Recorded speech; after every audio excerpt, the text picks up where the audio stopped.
आप सब बच्चों को एक सूचना बताया जा रहा है और आज 23 मार्च है ना।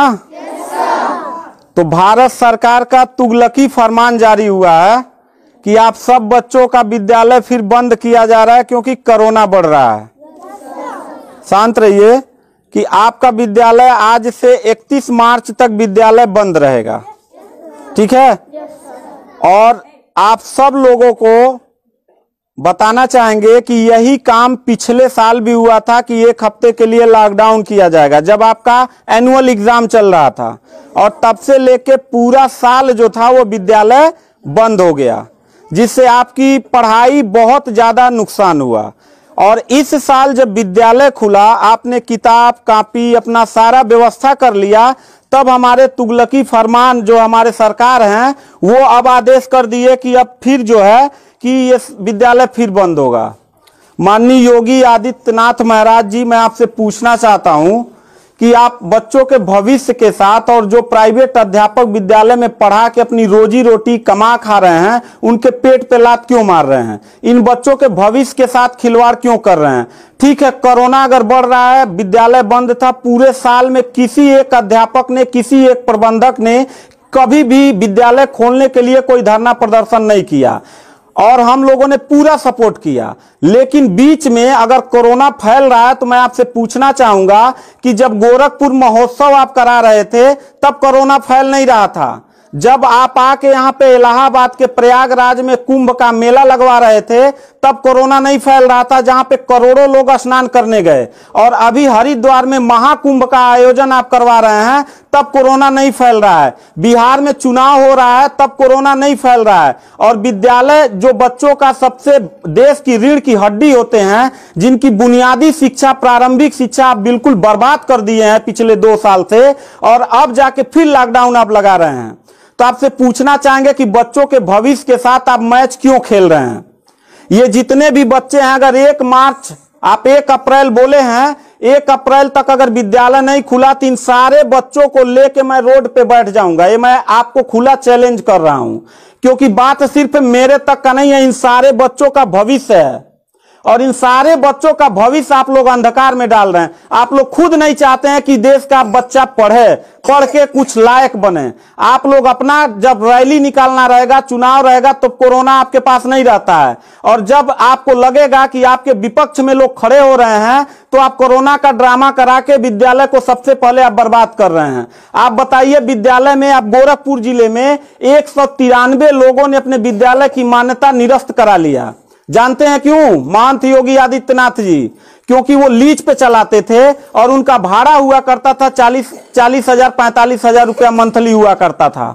वो भाड़ा न चुकाने के वजह से, चूंकि मालिक को भाड़ा चाहिए, उन लोगों ने अपनी मान्यता निरस्त करा दिया। और सरकारी जो स्कूल है उनकी हालत तो पहले से मतलब खस्ता हो चुकी है।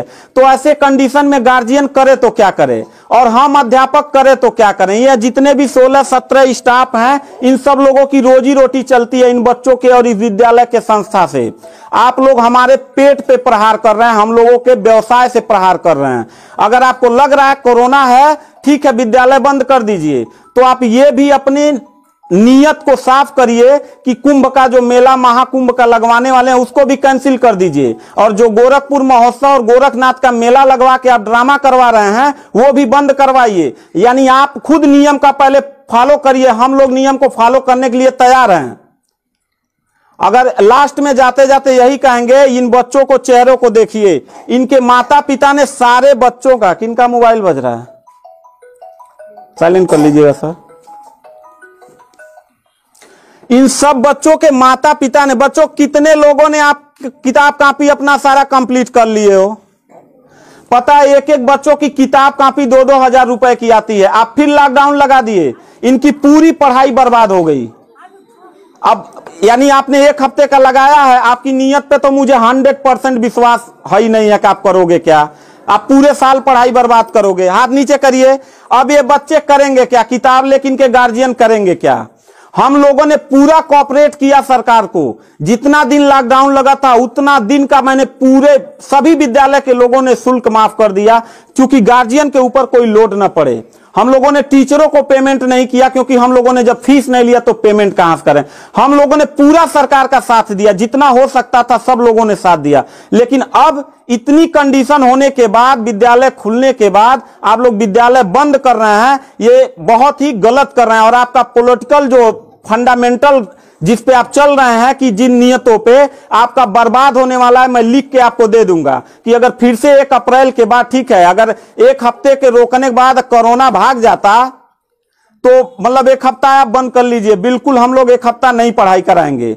लेकिन अगर फिर साल भर का ड्रामा आपने किया तो निश्चित तौर पे याद रखिएगा कि तानाशाही उतना ही अच्छा लगता है जितना तानाशाह के अंत होने का समय ज्यादा दूर हो, और आपका समय बिल्कुल नजदीक आ गया है। तो मैं उम्मीद करता हूं कि आप ये काम बिल्कुल मत करिएगा। 1 अप्रैल के बाद अगर विद्यालय फिर से आप बढ़ाएंगे तो इन सब चेहरों को देख लीजिए, और इनके गार्जियन को लेके, अपने पूरे स्टाफ को लेके जिले से लेके मैं प्रदेश लेवल तक धरने पे बैठूंगा, इस बात को याद रखिएगा।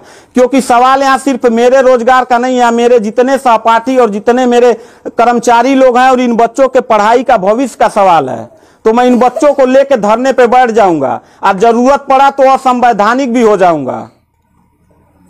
इसी के साथ मैं सरकार से रिक्वेस्ट करूंगा कि अगर 1 हफ्ता में बंद करने से कोरोना भाग जाता है तो हम सब लोग आपके साथ हैं, अगर नहीं भागता है तो 1 अप्रैल से छोड़ दीजिए। हम लोगों को कोरोना होगा, मरेंगे, क्या करेंगे वो हम लोगों की रिस्पांसिबिलिटी है। आपको इतना चिंता करने की जरूरत नहीं है, क्योंकि कोरोना में लॉकडाउन लगाने के बाद खाना हम ही लोग पहुंचाएंगे, लोगों के आने जाने की व्यवस्था हम ही लोग करेंगे, उनके दवा दारू की व्यवस्था हम ही लोग करेंगे। आप सिर्फ ड्रामा करेंगे, सिर्फ थरिया पिटवाएंगे और मोमबत्ती जलवाएंगे, इससे ज्यादा तो आपकी कुछ औकात है ही नहीं है। तो मैं उम्मीद करता हूं कि 1 अप्रैल के बाद आप विद्यालय खोल दीजिएगा। इन बच्चों के भविष्य के साथ आप लोग खिलवाड़ मत करिएगा।